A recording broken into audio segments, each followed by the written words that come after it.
National cooperative ಬ್ಯಾಂಕ್ನ director ಆಗಿರುವಂಥ ಛಾಯಾಪತಿ ಅವರು ನಮ್ಮ ಜೊತೆಗಿದ್ದಾರೆ. ಇವತ್ತು ಒಂದು ಮಹತ್ವದ ನಿರ್ಧಾರವನ್ನು ನ್ಯಾಷನಲ್ ಕೋಆಪರೇಟಿವ್ ಬ್ಯಾಂಕ್ನ ಆಡಳಿತ ಮಂಡಳಿ ತೆಗೆದುಕೊಂಡಿರುವಂಥದ್ದು. ಇದ್ರ ಬಗ್ಗೆ ಅವರ ಅನಿಸಿಕೆ ಏನು ಅಂತ ಕೇಳೋಣ. ಸರ್ ನಮಸ್ಕಾರ.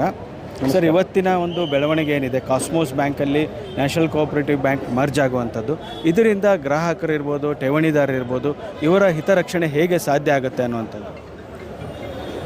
ನಮ್ಮ ಬ್ಯಾಂಕು ನಿಜವಾಗಲೂ ಒಂದು ಕಷ್ಟದ ಪರಿಸ್ಥಿತಿಗೆ ಸಿಕ್ಕಾಕೊಂಡಿತ್ತು. ಆದರೆ ನಮ್ಮ ಉದ್ದೇಶ ಇದ್ದಿದ್ದು ಈ ಕಷ್ಟದ ಪರಿಸ್ಥಿತಿಯಿಂದ ಪಾರಾಗಬೇಕಾದ್ರೆ ನಾವು ಇನ್ನೊಂದು ಒಳ್ಳೆಯ ಬ್ಯಾಂಕಿನ ಜೊತೆ ಮರ್ಜ್ ಮಾಡಿ ಯಾವ ಒಂದು ಠೇವಣಿದಾರರಿದ್ದಾರೆ ಮತ್ತು ನೌಕರರು ಯಾರಿದ್ದಾರೆ ನಮ್ಮ ಬ್ಯಾಂಕ್ನಲ್ಲಿ ಅವ್ರುಗಳನ್ನು ಒಂದು ಕ್ಷೇಮವಾಗಿ ಇಡಬೇಕಾಗಿತ್ತು.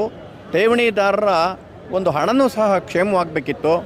ಅದಕ್ಕೋಸ್ಕರ ನಾವು ಒಂದು ನಿರ್ಧಾರ ಮಾಡಿ ನಮ್ಮ ಅಸ್ತಿತ್ವ ಸ್ವಲ್ಪ ಕಮ್ಮಿ ಆಗ್ಬೋದು, ಆದರೆ ಠೇವಣಿದಾರರು ಮತ್ತು ನೌಕರರಿದ್ದಾರಲ್ಲ ನಮ್ಮ ಬ್ಯಾಂಕ್ನವರು ಮತ್ತು ಸದಸ್ಯರುಗಳು ಇವ್ರಿಗೆ ಎಲ್ರಿಗೂ ಸಹ ಒಳ್ಳೆಯದಾಗಬೇಕಿತ್ತು.